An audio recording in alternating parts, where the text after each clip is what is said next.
에베소서 4장 말씀 이제 나누게 되는데, 4장부터는 우리 그리스도인들이 어떻게 살아야 되는가 하는 것을 바울이 교훈하고 있습니다. 그런데 1절부터 6절까지 말씀은 한마디로 하면 이제 성령님께서 교회를 하나 되게 하셨는데, 이 교회 하나 된 것을 힘써 지켜야 된다. 이것이 이제 오늘 말씀의 핵심입니다. 핵심. 하나됨을 지켜야 된다. 그런데 이것은 이제 교회, 우리 한국교회가 가지고 있는 사실 큰 약점이고 아픔입니다. 아픔. 그래서 저는 누구 비판하고 이걸 떠나서 이제는 교회가 이 하나됨의 씨앗을 다시 우리가 좀 뿌려가야 될 때가 됐다. 그래서 거창한 걸 떠나서 저희 교회, 가정, 예치 모임, 또 우리 모든 모임부터 이 하나됨의 씨를 우리가 좀 뿌려갔으면 좋겠다라는 그런 마음으로 오늘 말씀을 나누려고 합니다. 이제 1절 말씀에 보면 바울이 이렇게 이야기합니다. 그러므로 주 안에서 갇힌 내가, 바울은 지금 이제 감옥에 갇혀 있습니다. 그래서 3장 1절에 이어서 한 번 더 주 안에서 갇힌 내가, 자기가 감옥에 갇혀 있고 그것은 그리스도께 순종하다가 일어난 일임을 강조하면서 그런 내가 너희를 권한다는 겁니다. 내가 너희를 권한다. 그런데 그 권하는 내용의 핵심이 뭔가 하면 너희가 부르심을 받은 일에 합당하게 행해라. 지금 바울이 권면하는 것은 너희가 부르심을 받았다는 겁니다. 누구로부터 부르심을 받았습니까? 하나님으로부터 우리가 부르심을 받았습니다. 우리가 부르심을 받았으면 그 부르심에 어울리게, 합당하게라는 말은 어울리게 살아가야 된다는 겁니다. 이제 많은 우리 성도님들께서 내가 성도로서 어떻게 살아가야 되나 라는 질문에 우리가 봉착할 때가 있습니다. 그런데 바울의 답변은 명확합니다. 부르심을 받은 일, 우리가 부르심을 받은 그 부르심에 너희가 합당하게 살아가라는 겁니다. 그러면 이제 당연한 질문은 하나님이 어떤 목적을 가지시고 우리를 부르셨겠습니까? 하나님 어떤 목적을 가지고 우리를 부르셨는가? 이것이 1장부터 3장까지 내용입니다. 그래서 1장을 통해서 보면 하나님은 우리를 어떤 사람으로 부르셨나? 하늘에 속한 모든 신령한 복을 받을 자로서 우리를 부르셨습니다. 그리고 2장을 통해서 보면 우리 성도들은 어떤 사람으로 부르심을 받았는가?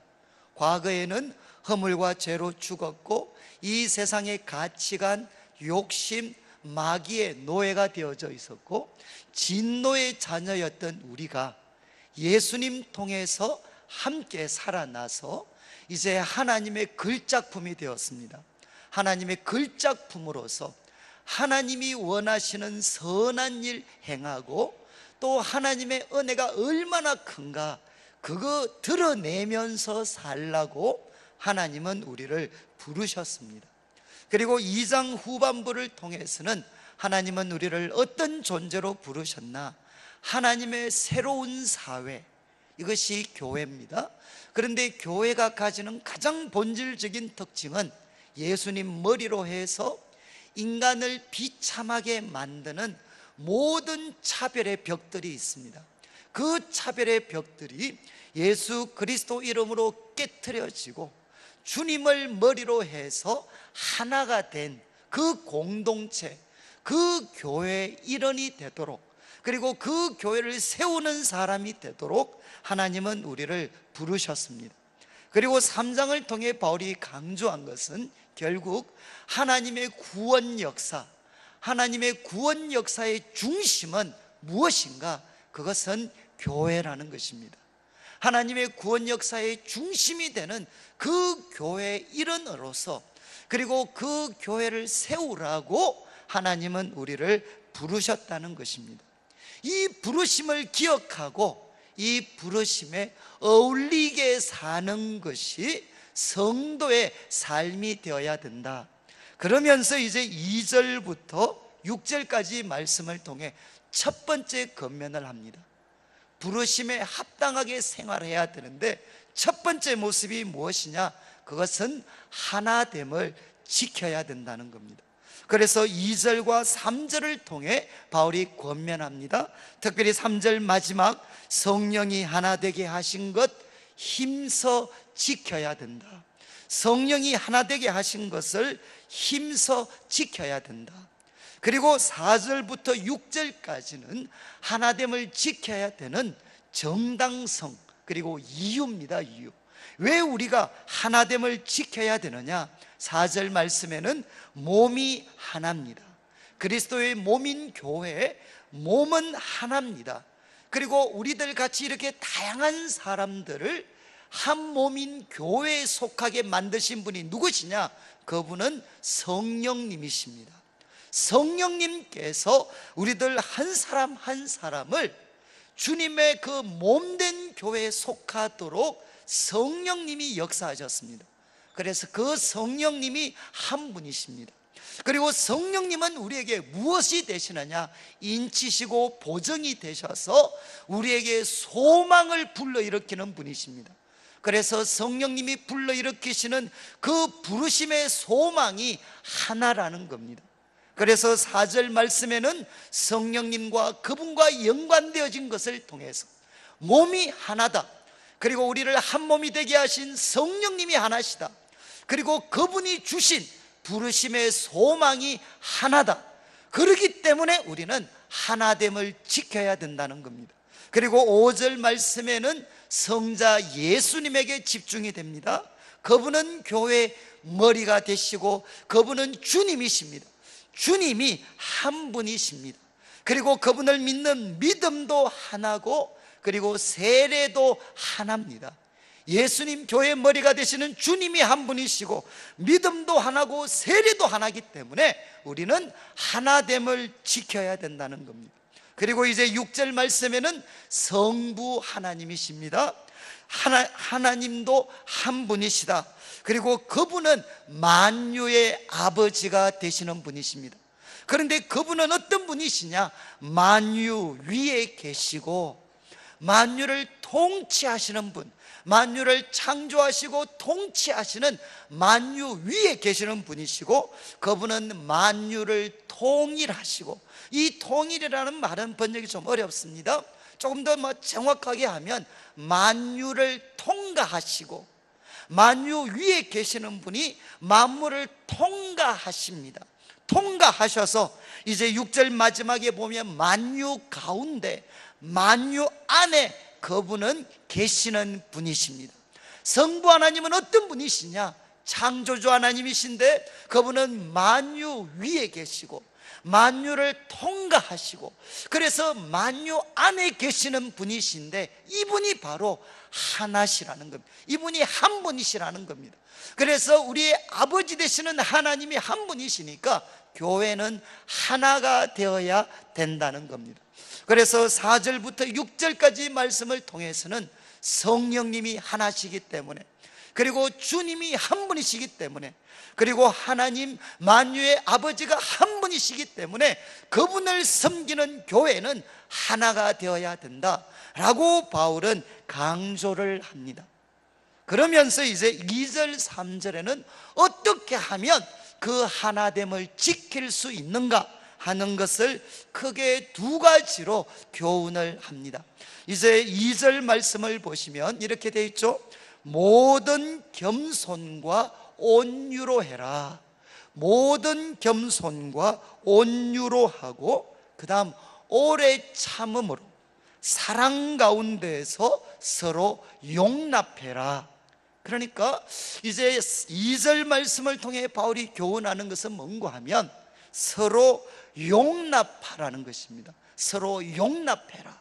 교회는 이방인, 유대인으로 대표되는 다양한 사람들이, 이질적인 사람들이 모여 있는데 예수님을 머리로 해서 모였습니다. 그리고 그들 속에 성령님이 계시고 그들의 주인은 예수 그리스도십니다. 그리고 그들의 아버지는 성부 하나님이십니다. 그러니까 바울이 이야기합니다. 서로 용납해라, 용납해. 그런데 제가 한 번 더 강조하겠는데, 성도들이요, 서로 용납하십시오, 용납. 그런데 마음에 좀 이렇게 좀 찡한 마음이 있습니까? 아니면 아무 생각이 없으십니까? 딴 나라 이야기 같이 들리십니까? 어떠신가요? 서로 용납해라. 그런데 이제 아무 생각이 없으신 분들은 용납할 사람이 없잖아요. 뭐 교회에 오실 때 조용히 왔다가 우아하게 사라지시는데, 그리고 일주일 동안 성도들 아무하고도 연락도 안 하는데, 용납할 사람이 누가 있어요? 용납할 사람이 뭔가 서로 만나고 부딪혀야 용납이 되지. 우아하게 왔다가 우아하게 사라지시고, 그리고 이 한 주일 동안 신비적인 삶을 사시는 분인데, 어떻게 서로가 이렇게 서로를 용납할 필요가 뭐가 있어요? 서로가 없잖아요, 서로가. 성도님들, 저는 이것은 비극입니다, 비극. 이거는 신앙생활을 잘 하시는 게 아닙니다. 하나님께서 우리를 부르실 때 교회로 부르셨습니다. 그렇다면 교회 공동체는 어떻게 해야 되느냐? 서로 부대끼면서 살아야 되는데, 그 가운데서 첫 번째가 뭔가 하면 서로를 용납해라. 나하고 다른 그들을 있는 그대로 받아들이고 그분들을 귀하게 여기라는 것입니다. 그런데 그거 할 때 네 가지가 필요하다, 네 가지. 첫 번째가 뭐죠? 받아들일 때 모든 겸손으로 서로를 받아들여라. 모든 겸손. 바울이 가장 강조하는 겁니다. 나머지 세 개는 모든이라는 말이 없습니다. 이 겸손에만 모든 겸손으로. 여러분, 겸손이 무엇이죠? 자기를 낮추는 것입니다. 그런데 성경에서 겸손은 언제나 두 가지 의미가 있습니다. 하나는 하나님과의 관계입니다. 하나님 앞에 우리는 겸손하셔야 돼요. 하나님 앞에 겸손하다는 의미는 뭔고 하면, 내가 가지고 있는 귀한 것이 있습니다. 그리고 그것을 얻기 위해서 내가 참 노력했지만, 그러나 내가 가진 그 귀한 것들, 그 배후에는 누가 계시느냐? 하나님이 계십니다. 그래서 나의 나된 것은 하나님의 은혜임을 아는 사람들이 겸손한 사람들입니다. 그리고 또 하나, 내 뜻보다는 하나님의 뜻이 더 완전합니다. 그래서 내 뜻을 하나님의 뜻에 굴복시킬 수 있는 사람이 누구냐? 겸손의 사람입니다. 그래서 하나님 앞에 겸손은 무엇인가 하면, 내가 가진 것, 나의 나된 것은 하나님의 은혜요, 하나님께 순종할 수 있는 사람이 겸손의 사람입니다. 그런데 사람과의 관계에서는 어떻겠습니까? 사람과의 관계에서는 이것을 가장 잘 나타내는 성경의 구절은 빌립보서 2장 3절 4절입니다. 지금 자막이 이렇게 나올 텐데, 자막에 보면 이렇게 나와 있습니다. 바울이 권면합니다. 아무 일에든지 다툼이나 허영으로 하지 마라. 다툼이나 허영으로 하지 마라. 이 다툼은 영어 번역 보면 self ambition입니다. 자기 야망입니다. 자기 야망. 자기 야망을 위해서, 그리고 허영으로 하지 마라. 대신 오직 겸손한 마음으로, 오직 겸손한 마음으로 두 가지를 하라는 겁니다. 첫 번째는 각각 자기보다 남을 나게 여겨라. 각각 자기보다 남을 나게 여겨라. 그리고 각각 자기 일을 돌아볼 뿐더러 각각 다른 사람들의 일을 돌아보아라. 여기 일이라는 것은 어떤 뜻인가 하면요, 다른 사람의 입장, 다른 사람의 이익입니다. 다른 사람의 입장과 이익을 돌아봐라. 자기 입장, 자기 일만 돌아볼 게 아니라 각각 다른 사람들의 입장과 이익을 돌아보아서 나의 기쁨을 충만하게 하라는 것입니다. 그래서 겸손은 무엇이냐? 사람과의 관계 속에서 겸손은 무엇인가 하면 각각 자기보다 남을 낮게 여기는 것입니다. 그리고 각각 자기 입장보다는 다른 사람들의 입장을 먼저 배려해 주는 것이 바로 겸손이라는 겁니다. 사랑하는 성도님들, 우리가 이 겸손을 가지고 서로를 받아들일 수만 있으면 우리 가정이 얼마나 행복하겠습니까? 제가 이제 저도 주례를 많이 가지만 이렇게 주례사, 참 재밌는 주례사가 많더구만요. 그래서 제가 들었던 인상적인 주례사는, 그래 이제 주례하시는 분이 신랑 보고 하더군요. 신부가 무슨 말을 하든지 간에 무조건 좋소, 그냥 찍소리 하지 말고 그냥 좋소. 그리고 이제 신부 보고는 이야기하더구만. 남편이 무슨 말을 하면 남편은 좋소 그러면 기분이 안 좋습니다.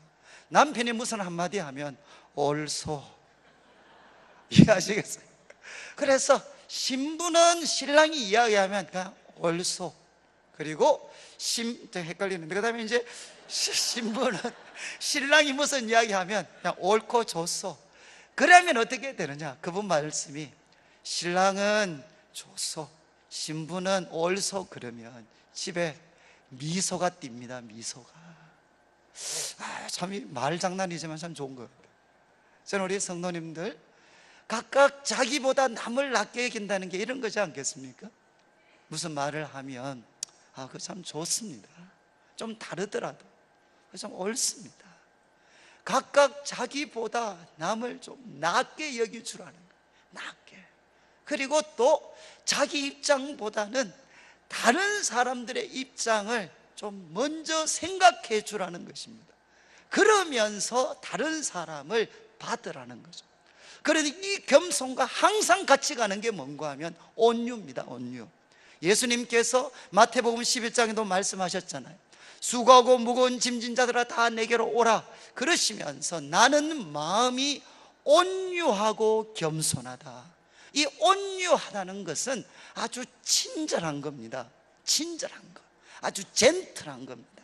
그런데 이 온유는 힘이 없어서 그냥 젠틀하고 잘 보일 수밖에 없는 그게 아니고요, 성경에서 온유는 뭐냐? 강함입니다. 강함을 잘 조절해서 부드러움으로 나타내는 것이 온유입니다. 성경에서 온유는 뭔가 하면 약해서 온유한 게 아니고 강함을 잘 조절해서 나타내는 것이, 친절함으로 그 강함을 나타내는 것이 온유라는 것입니다. 온유. 그래서 이 온유라는 뜻은, 예를 들면 우리 야생마들이 있잖아요. 야생마들. 그 야생마들은 강력한 힘이 있지만 통제가 안 됩니다. 그런데 놀라운 주인을 만나서 길들여지면 어떻게 되겠습니까? 길들여지면, 그 강함이 길들여지면 그 말은 명마가 될 수 있습니다. 명마. 똑같은 거죠. 우리 성도님들 한 분 한 분 속에 강함이 있습니다. 그런데 그 강함을 표출하는 것이 힘이 아닙니다. 그 강함을 부드러움으로 조절해서 나타낼 수 있는 능력, 이게 바로 온유입니다. 그래서 성경은 예수님이 팔복에서 말씀하셨잖아요. 온유한 자는 복이 있나니, 뭐라고 했습니까? 저는 땅을 기업으로 차지할 것이다. 이게 부동산 하시는 분들이 제일 좋아하는 구절입니다. 혹시 알고 계세요? 여러분, 이거는 정말 온유하면 부동산 많이 가진다는 게 아닙니다. 진정한 역사의 승리자는 누가 되느냐? 그것은 온유한 사람입니다. 자기가 가지고 있는 강함을 하나님께 잘 길들여져서 부드러움으로 표현할 수 있는 사람, 그 능력이 뭔가 하면 온유입니다. 온유. 그런데 이 온유는 언제나 두 가지 특징을 가져요. 하나는 자기 권리를 내세우지 않습니다. 이 온유하려면 자기 권리를 내세우지 않습니다. 그렇지만 이것보다 더 중요한 거 기억하십시오. 온유한 사람들은 남의 비판으로, 남의 비판을 기꺼이 받아들이는 사람입니다. 이해하시겠습니까? 남의 비판으로부터 좋은 뜻에서 자유로워진 사람입니다. 왜 자유로워지느냐? 사람들이 우리를 비판할 때 때로는 억울하지만 나는 나를 알고 있습니다. 우리가 예수님 만날 때 우리는 누구였습니까? 만물보다 심히 부패한 마음을 가졌던 존재였습니다. 그래서 남들이 아는 나보다, 악함보다 훨씬 더 우리는 악한 존재들이었습니다. 그래서 다른 사람의 비판, 판단을 기꺼이 받아들일 수 있는 내면의 힘, 이게 뭔가 하면 바로 온유입니다. 온유. 그런데 이걸 제일 못하는 사람들이 경상도 사람들입니다. 경상도 사람들은 하여간 분명히 온유했다가 거기에 소위 말해서 자기의 어떤 그런, 자기가 좀 무시를 당하는 것 같고, 또 자기 보고 뭔가 틀렸다 그러면 그때는 폭발합니다. 폭발. 사랑하는 성도님들, 온유는 언제 빛을 발해야 되느냐? 멀쩡할 때 온유는 다 할 수 있잖아요. 그렇지 않아요? 그런데 우리들의 어떤 우리가 사람들한테 때로 무시당할 수 있고, 내 의견도 내가 뭔가 비판을 받을 그때도 우리가 주님을 생각하고 내가 누군지를 기억함을 통해 그것을 흡수할 수 있는 능력, 그리고 그것을 부드러움으로 반응할 수 있는 능력이 뭐냐? 온유입니다. 온유. 여러분, 이것은 겸손과 온유는 항상 같이 가게 돼 있어요. 그런데 한국 교회가 왜 이렇게 많은 아픔을 겪게 됐느냐? 잘 기억하십시오. 일반 성도들은 온유하고 겸손할 수밖에 없습니다. 누구한테 문제가 있었느냐? 지도자들이 온유하고 겸손하지 못했어요. 지도자들이 겸손하지 않고 자기를 높였습니다. 그리고 지도자들이 뭔가 자기가 가진 힘은 뭐냐? 온유가 아니라 뭔가 자기 주장을 강력하게 펼치고 다른 사람 무시하고 공격하고 이기는 것, 이게 뭔가 힘인 것처럼 생각하다가 한국 교회가 엉망진창이 되어버렸어요. 사랑하는 성도님들, 기억하십시오. 저는 우리 성도님들 한 분 한 분이 하나님께서 주시는 놀라운 은혜와 복을 누리기를 원합니다. 그런데 그때 여러분, 모든 겸손과 온유를 가지셔야 됩니다. 여러분, 정말 하나님이 우리 교회를 놀랍게 축복하시고 우리 성도님들을 놀랍게 축복하실 그때도 우리는 모든 겸손과 온유를 가질 수 있어야 돼요. 그리고 또 하나 이야기합니다. 오래 참음. 근데 이 오래 참음은 원어로 보면 어떤 뜻이냐? 분노를 멀리 보내버리는 겁니다. 분노를 멀리 보내버리는 것. 참 인상적이지 않습니까? 오래 참는 거는 뭡니까? 화가 나 죽겠는데 이거를 조금 멀리 보내버리는 겁니다. 지금 표현하지 않고 이 분노를 조금 멀리 보내버리는 거죠. 저는 이제 이번 주일 지나고 나서 우리 성도님들 가정에 자녀들이 저한테 좀 전화가 왔어요. 목사님, 지난주 무슨 설교 하셨습니까? 왜? 우리 엄마가 조금 화를 멀리 보내는 것 같습니다. 그리고 또 직장에 계시는 우리 직원 되시는 분들도 전화가 와서, 아니 목사님 무슨 설교를 했길래 우리 사장님이 이 화를 좀 약간 멀리 보내십니다. 성도님들, 오래 참는 것은 뭐냐? 다 속에 우라통이 있잖아요. 없는 사람이 누가 있습니까? 이거 멀리 보내버리는 겁니다. 그리고 이야기합니다. 사랑은 아가페입니다. 아가페는 뭔고 하면 조건이 없습니다. 이타적입니다. 그리고 그들을 위해서 희생하는 사랑이 뭐냐? 그것이 바로 아가페입니다. 그래서 사도 바울은 이야기합니다. 어떻게 우리가 하나됨을 지킬 수 있느냐? 첫 번째는 서로를 받아라. 정말 그들을 있는 그대로 받아라. 그런데 무엇을 가지고? 모든 겸손과 온유, 그리고 오래 참음과 그리고 사랑 안에서 서로를 받으라는 것입니다. 그리고 3절 말씀에 이렇게 이야기합니다. 적극적으로 평안에 매는 줄로 성령이 하나 되게 하신 것, 그것을 힘써 지키라. 그런데 이 번역은 조금 아쉬운 게, 오히려 정확한 번역은 지키는 것, 이 성령이 하나 되게 하시는 것을 지키는 것, 지키기 위해서 모든 노력을 기울여라. 이해하시겠습니까? 지키기 위해서, 성령이 하나 되게 하신 것, 평안의 그 줄로 지키기 위해서 모든 노력을 계속해서 기울여야 된다. 이것이 3절 말씀의 뜻입니다. 사랑하는 성도님들, 바울은 이야기합니다. 성령님이 우리를 하나 되게 하셨습니다. 성령님이 하나 되게 하셨는데, 이 하나 되게 하심이 인간의 욕심과 무관심과 이 세상의 도전 속에서 약해질 수 있습니다. 그때 어떻게 해야 되느냐? 평화에 매는 줄, 이것은 어떤 장면인가 하면은 우리가 고대 영화를 보시면 노예들이나 죄수들이 끌려갑니다. 그러면 여러 명의 죄수와 노예들이 끌려갈 때 어떻게 됩니까? 줄로 서로를 묶어버립니다. 줄로 서로를 묶어서 아무도 거기에서 벗어나지 못하도록 합니다. 그게 뭔가 하면 바로 매는 줄입니다. 평화라는 줄을 가지고 우리 성도들 중에 어느 누구도 하나님의 은혜에서 이탈하지 않도록, 이 세상에 휩쓸려 가지 않도록 평화라는 줄을 가지고 우리 성도들 한 분 한 분을 하나 되게 묶어라, 이거 하는데 최선의 노력을 기울여야 된다, 이렇게 사도 바울은 당부를 합니다. 저는 이제 우리 성도님들 이 말씀에 근거해서 제가 한 3가지 정도 그냥 권면의 말씀을 좀 드리려고 하는데, 여러분, 평화의 매는 줄로 우리 성도님들을 좀 이렇게 콕콕 좀 묶어야 됩니다. 묶고 그거 하기 위해서 최선을 다해야 되는데, 저는 첫 번째 우리 성도님들이 그렇게 하실 때 좀 죄송한 말씀이지만 조금 이 부끄러움을 당할 각오를 좀 하시면 좋겠어요. 부끄러움을 당할 각오, 좀 망신당할 각오를 좀 하시면 좋겠습니다.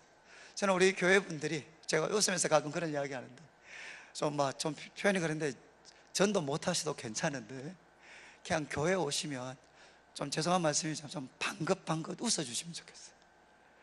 그렇게 하면 성도님들, 우리 교회가 놀랍게 부흥할 수 있습니다. 저는 서울과 이 경상도, 이거는 엄청난 차이입니다. 서울에 가면 별 것도 없는데 웃어 샀는데, 여기는 아무리 웃기는 이야기 안 해도 아이고 꼴값하고 있네, 이런 식으로 있잖아요. 그러니까 좀 이렇게 서로 보고 한 번이 좀 아는 척 해주셔야 돼요. 아는 척. 그리고 인사도 좀 해주셔야 돼요. 아까 제가 처음으로 말씀드렸잖아요. 저 누굽니다. 혹시 그분이신 줄 처음 아신 분 안 계셔요? 우리는 오면 좀 이렇게 서로 알고 인사를 드려야 돼요. 제가 이렇게 말씀드릴 수 있는 것은, 제가 이제 그 내수동교회 대학부 생활을 할 때 제가 한번 직분을 맡았어요. 제 직책이 뭔가 하면 대학부라는 곳에 처음 온 사람한테 제가 처음 가서 인사를 해야 됩니다. 그게 제가 맡은 역할이었어요. 그래서 내수동교회를 갔는데, 저는 경상도 사나이입니다. 그래서 웬만하면 아는 척 안 합니다. 그래서 저는 이게 굉장히 내성적이기 때문에 낯선 사람한테 말하는 거 너무 힘들어요. 그런데 그런 직책이 주어져서 어쩔 수 없이 순종해야 되니까 낯선 사람이 옵니다. 누가 처음 만나 열심히 살피다가 오면 제가 가서 인사를 드려요. 저는 몇 학년 누구입니다, 안녕하십니까? 그리고 이제 이름을 묻죠. 그런데 그까지 하고 나면 그 다음 말을 할 수가 없어요. 해본 적이 없잖아요. 우리는 먹자 자자 이거 말고는 별로 해본 적이 없으니까 그냥 통성명하고 나면 아무 할 말이 없습니다. 그러면 이제 오랜 침묵이 흐릅니다. 그러면 그분이 너무 힘들잖아요. 제보고 물으셔요. 왜 오셨습니까? 그러면 제가 그분들한테 했던 답변이 뭔가 하면 저도 모르겠습니다. 저는 한 몇 달을 교회 가는 게 너무 힘들었어요. 가면 낯선 사람 와서 인사해야 되고, 인사하면 그 다음 할 말을 이어갈 줄을 모르니까 너무너무 힘들었어요. 그런데 6개월 지나니까 정말 기적 같은 일이 일어나더라고요. 새로 오신 분들을 대하는 제가 너무 자유로워졌어요. 그냥 보면 소위 처음 봤는데도 농담하고 이야기하고, 이미 6개월 지나니까 낯선 분을 내가 어떻게 대해야 되는가 비결을 알겠더라고요. 비결을. 저는 지금도 제가 참 우리 청년들이나 성도님들 섬기면서도 저는 낯선 분들을 대하면 굉장히 마음이 편해요. 왜냐하면 그때 제가 많이 훈련을 받았어요. 저는 우리 성도님들도 교회 오시면 옆에 있는 분한테 인사하면 제 누구 집 삽니다 그러면 옆에 있는 사람이 꼭 어떤 반응을 보입니까? 누가 묻더나, 예? 이런 반응이잖아요. 그런데도 불구하고 계속 이렇게 하시는 거죠. 저는 그래서 저와 같은 우리 목회자들, 우리 장로님들, 권사님들 속으로 꼭 따라하셔야 됩니다. 우리 교회가 부흥하려면 앞선 자들이 분수가 되셔야 됩니다. 저는 분수를 너무너무 좋아합니다. 분수의 특징이 뭐냐? 오라는 사람은 없는데 언제나 그곳에 계십니다. 분수들의 특징입니다. 그리고 분수는 절대로 상처받지 않습니다. 이해하시겠어요? 그래서 분수가 있는 곳에는 사람이 모여 있습니다. 왜? 그 사람 욕한다고 하나가 돼서 모여 있어요. 저는 이제 교회 속에 어떤 분들이 많아지셔야 되느냐, 앞선 분들이 분수가 되셔야 돼요. 분수가. 그런데 교회는 지금 거꾸로 돼가지고 좀 교회에서 고참이 되신 분들은 전부 다 새로운 사람들 보고 재롱 한번 부려봐라, 재롱. 내가 오늘 평가해 줄게. 그런 식으로 다 쳐다보고 있습니다. 여러분, 교회가 정말 하나 된 것을 지키려면 여러분, 우리가 정말 부끄러움, 때로는 자존심 상하고 망신당할 것 각오하면서도 사람들에게 나아가야 됩니다. 그리고 두 번째는 뭐 뻔한 이야기지만 벽을 우리가 넘어야 돼. 벽을. 여러분, 참 이 교회 속에 너무 많은 끼리끼리가 있습니다. 너무 많은 끼리끼리가. 그래서 여러분, 30년 동안 교회 속에 항상 그 사람과는 안 친해. 그건 자랑이 아닙니다. 그리고 지조 있는 사랑이 아닙니다. 여러분, 그것은 영적으로 병든 겁니다. 여러분, 교회 공동체의 핵심이 뭔가 하면 차별의 벽이 끼어진 거잖아요. 차별의 벽. 인간이 만든 차별의 벽이 깨트려진 새로운 사회가 교회입니다. 그래서 교회에서만 할 수 있는 게 뭔가 하면 나와 다른 사람을 만나는 것입니다. 나와 다른 사람. 사랑하는 성도님들, 그래서 때로는 정말 우리 연세 드신 분들 어떻게 해야 되겠습니까? 정말 오라고 하지 않지만 젊은 사람들한테 가서 그냥 앉아 있는 거죠. 그리고 또 좀 젊은 분들은 어떻게 해야 되겠습니까? 연세 드신 분들 모임에 좀 자주 가서 앉아 있는 거죠. 저는 어제 우리 교회, 우리 샬롬의 우리 갈렙 어르신들이 한 달에 한 번씩 토요일 모여서 교회 청소를 다 하십니다. 교회 청소. 정말 너무너무 고마워요. 그래서 여러분 참 그래서 웃으면서 이거 뭐 젊은 사람들은 어지러고 연세 드신 어르신들은 치우고 교회가 잘 가는 것 같습니다. 제가 뭐 그냥 웃으면서 그렇게 말씀을 드려요. 그런데 이분들이 이제 같이 교회에서 식사하시고 쉴 때 상거도 참 기뻤던 게, 저분들이 이제 카페에서 저를 부르셨죠. 무슨 이야기하고 있는데 가보니까 커피가 쫙 놓여져 있어요. 그러면서 한 분이 이야기하셨어요. 오늘 어느 집사님 집 애가, 청년애가 한턱 쐈다는 거예요. 싸가지고 이제 전부 다 한 장씩 딱 품 있게 드시고 계시더라고요. 그때 제가 마음이 정말 뿌듯했어요. 야, 아직도 우리 교회 그래도 청년들이 그래도 아직 살아있구나. 요즘 젊은 애들 하잖아요. 살아있네. 뭐 그런 뜻이잖아요. 그러니까 어르신들이 계시면 거기 가서 그래도 커피 한 잔 대접할 줄 알고, 어른들이 계시는 곳에 좀 기웃기웃거려서 젊은 사람들끼리만, 저는 지금 제일 큰 압력이 뭐냐, 나이별로 뭐 만들어 달라는, 남 나이별로 전도회 만들어 달라. 여러분, 교회가 개모임입니까? 교회가 뭐 동문회입니까? 저는 나이별로 할 수 있어요. 그렇지만 교회가 가질 수 있는 가장 큰 기쁨과 힘은 뭔가 하면 벽을 뛰어넘는 겁니다. 나이의 벽도 한번 뛰어넘어 보는 겁니다. 여러 가지 조건의 벽들도 한번 뛰어넘어 보는 겁니다. 저는 제가 참 자주 말씀드렸지만, 저는 청년 시절에 난지도에 있으면서 그게 전혀 저와 다르잖아요. 학벌도 다르고 모든 게 다릅니다. 그분들과 3년 반을 보내면서 저는 정말 저 자신을 근본적으로 다 뜯어 고쳤다고 해도 과언이 아닙니다. 제가 말하는 것, 행동하는 것, 사람들하고 농담하는 것, 그분들과 어울리는 것, 저는 난지도에 있지 않았다 그러면 지금 같은 사람이 될 수가 없었습니다. 저는 그곳에 있으면서 내가 가지고 있는 것들이 얼마나 일시적이고 보잘것없는 거고 독선적이고, 그렇지만 그 가난하고 힘들게 보이는 사람들 속에도 하나님이 얼마나 그들을 사랑하시는지, 하나님의 사랑을 그들에게 나타내시는 방법, 그들이 하나님의 사랑을 표현하는 방법, 성도들에게 사랑을 표현하는 방법, 그리고 그들과 함께 기쁨으로 예배드리는 방법, 그것은 제가 청년들만 섬겼다면 절대로 알 수 없는 그 믿음의 비밀, 그 비밀의 세계가 있더라고요. 사랑하는 성도님들, 우리가 영적으로 성숙하려면 거기에는 뭐가 있어야 되느냐? 벽을 뛰어넘는 도전이 있어야 됩니다. 저는 우리 성도님들 가운데 누가 시키지 않아도, 저는 제가 참 물론 저 시킬 수도 있습니다. 그런데 시키기 시작하면 끝이 없습니다. 저는 그것보다는 우리 성도님들이 기도하고 말씀 듣고 성령님께서 감동을 주시면, 작지만 때로는 외국인 형제들에게 사랑을 나타낼 수도 있고, 우리 어르신들에게 사랑을 나타낼 수도 있고, 또 우리 장애를 가진 우리 형제들에게, 자매들에게 또 사랑을 나타낼 수도 있고, 성령의 감동 속에서 우리들의 한계와 벽을 뛰어넘을 수 있는 그런 부지런함을 우리가 나타낼 나타내어야 된다는 것입니다. 저는 사랑하는 성도님들, 저는 교회를 섬기면서, 여러분 교회만큼 희한한 곳이 없잖아요. 돈 다 내고 열심히 또 시간 들이고, 그리고 요금 바가지로 얻어먹고, 이런 곳이 어디 있어요? 아니 지금 남들은 여기는 돈 다 냅니다. 그리고 열심히 헌신해서 봉사하고 돌아오는 건 욕밖에 없습니다.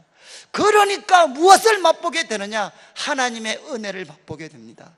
하늘의 평강이 무엇인지, 우리 주 예수 그리스도가 어떻게 사셨는지, 그것은 우리가 벽을 뛰어넘어서 성도들을 섬기려고 몸부림을 치다가 그때야 깨닫게 되는 분이 누구냐? 우리 주 예수 그리스도를 깨닫게 됩니다.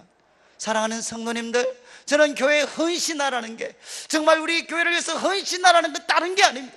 그래야만 우리 성도님들이 예수님을 알아가실 수가 있습니다. 그리고 또 이야기합니다. 여러분, 우리가 벽도 좀 뛰어넘어야 되고, 그러려면 어떻게 해야 되느냐? 부지런해야 됩니다. 부지런해야 돼요.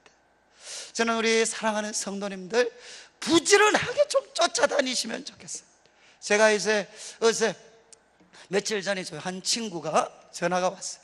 그래가지고 이제 제 국민학교 친구인데, 한번 교회 가겠다, 얼굴 한번 보자. 꼭 제가 바빠 죽겠는데 또 온다 그래가지고, 그래 와라 이제. 그런데 그 친구는 30대 후반에 이 뇌수술을 했습니다. 그래서 그 후로 6번의 뇌수술을 했습니다. 지금도 말이 어눌합니다. 그게 생사의 고비를 많이 넘었던 애입니다. 지금 그런데도 지금 직장 잘 다니고 있어요. 그래서 걔가 이제 교회 왔습니다. 와가지고 니네 좀 아파 죽을라 하면 내한테 전화해가 기도하라 하고, 살만하면 교회 안 나오고, 야 이건 너무 오래 가는 거 아니냐, 뭐 그러면서 이제 이야기를 했어요. 그런데 그 친구가 저보고, 야 임마, 그래도 내가 뇌수술 6번 했네. 말이 뇌수술이 6번이지, 젊은 나이에. 그래 고생했는데, 그러면서 그래 니 어떻게 그래 살아남았냐. 그러니까 그 친구가 저보고, 제가 물론 커피 한 잔 사줘서 그 말 한 거겠지만, 저보고 하는 말이, 네가 기도해서 안 나왔냐. 그래서 제가 이거 약간 각본이 다르다 야 이거. 그래 내가, 야 그 무슨 말이냐, 이제 네가 기도해서 나왔더니 그게 무슨 말이냐. 그러니까 지가 이제 몇 번 죽어갈 뻔했어. 근데 이제 오락하는 거, 저는 우리 교회도 안 나오고, 뭐 또 방향도 반대쪽에 있고 귀찮아 죽겠는데, 그래 오라니까, 친구 오라니까 막 씩씩거리면서 갔어요. 그래서 제가 뭐 사랑의 마음으로 했겠습니까? 그냥 씩씩거리면서 했는데, 근데 참 자기 말로는 걔야 그런 마음 모르죠. 근데 저는 그 기도가 너무 고마웠다. 자기 교회도 안 다니고 그냥 어릴 때 같이 축구했던 친구인데, 그래도 지가 힘들어서 한번 부탁해서 가서 기도하고, 또 그 다음에 수술하고 오라 그러면 또 한번 가서 기도하고, 그러면서 하는 말이, 야 네가 기도해서 안 나왔냐, 네가 기도해서. 사랑하는 성도님들, 지금 우리들 주위에 이런 분들 많습니다. 참 이렇게 일어날 힘이 없고요, 정말 우리가 볼 때는 게으른 것 같고 신앙도 없는 것 같지만, 그들은 죽어가는 사람들 많습니다. 그리고 누군가를 기다리고 있는 사람들 너무너무 많습니다. 저는 짧은 한평생 사는데 제일 큰 기쁨이 무엇이겠습니까? 그것은 내가 얼마나 성취했는가, 그건 생각보다 오래 가지 못합니다. 그런데 내 작은 삶이 그래도 누군가에게 도움이 되고, 누군가에게 힘이 되고, 세월이 지난 후에 진짜 고맙다 임마, 그 말 한번 들을 수 있고, 교회는 바로 그런 곳이 되어야 된다는 거죠. 그러려면 어떻게 해야 되느냐? 부지런해야 돼. 제가 어제 이제 토요일 날 이제 우리 어르신들하고 마치고, 우리 어린애들이 의와나 합니다. 의와나. 그래가지고 토요일 날 하는데, 어떻게 하나 가보지를 못해서 가니까 애들이 구청 체육관에 다 올라가 있더라. 풋살장에 올라가 있더라. 그래서 애들이 한 20명 정도 모여있고, 풋살 그 구장, 인조 잔디 구장과 공을 보는 순간 성령의 감동이 와서 한 게임 하자 이제. 그래서 제가 애들 한 20명 데리고 축구를 했어요. 축구. 그러니까 애들이 막 저를 거의 메시 쳐다보는 것처럼 딱 쳐다보고 있어요. 그래서 애들이, 우리 목사님 정말 축구 잘하시네. 그러니까 막 감동이 돼. 옛날에 그 열정이 다시 막 솟아나네. 근데 그때 애들 얼굴 표정을 보니까 정말 죄송한 말씀인데 애들이 은혜 받은 것 같아요. 이해하시겠습니까? 저는 사랑하는 성도님들, 말씀이 사람을 바꿉니다. 그러나 그 말씀을 통해 우리들의 다듬어진 삶, 우리의 부지런함, 때로는 벽을 뛰어넘으려고 하는 노력들, 그리고 작은 겸손, 그리고 오래 참음, 그리고 이 모든 것들이 어떻게 되느냐? 사람들을 감동시켜 가는 거죠. 저는 이제 우리 내일교회 하나님께서 놀라운 은혜를 주신 거 잘 압니다. 그렇지만 앞으로, 지금도 중요하지만 저는 마음에 그런 두려움이 있습니다. 우리 교회가 정말 부흥하고 또 더 좋은 소문 났을 때, 그때도 과연 이 말씀처럼 우리가 모든 겸손과 온유, 그리고 오래 참음, 사랑 안에서 서로를 품을 수 있을까? 품을 수 있는 그런 겸손함을 우리가 가질 수 있을까? 그때도 평화의 그 매는 줄로 성령의 하나 되게 하신 것을 지킬 수 있는 그런 힘을 과연 우리가 가질 수 있을까? 참 마음이 무거울 때가 많습니다. 여러분, 수많은 사람들이 교회를 실망하고 떠나가요. 정말 우리 청년들이 다 떠나가요. 그러면서 그들이 하는 이야기가 있어요. 성도들이 이중적이다, 성도들은 위선적이다, 성도들은 말은 거창하게 하지만 삶에는 아무것도 배울 게 없다. 정말 그들의 삶에는 어떤 향기도 나타나지 않는다. 수많은 청년들이 떠나가고 있습니다. 저는 우리 성도님들 한 분 한 분 오늘 이 말씀 잘 기억하셔서, 저는 가정에서도 우리 자녀들한테 겸손하셔야 됩니다. 그래야 그들이 우리보다 더 큰 사람 될 수 있잖아요. 그래, 우리 아내와 남편에 대해서도 서로를 더 낮게 여기셔야 돼요. 그래, 우리 성도님들을 대할 때도 그분들을 더 낮게 여기셔야만 이 썩어가는 세상을 한번 주님의 이름으로 새롭게 할 수 있는 미래가 다가올 수 있지 않겠습니까? 자, 우리 성도님들 한 분 한 분 정말 이런 사랑의 사람 하나가 되고, 그리고 서로를 붙잡아 줄 수 있는 그런 믿음의 사람들 되시기를 주님의 이름으로 축복합니다.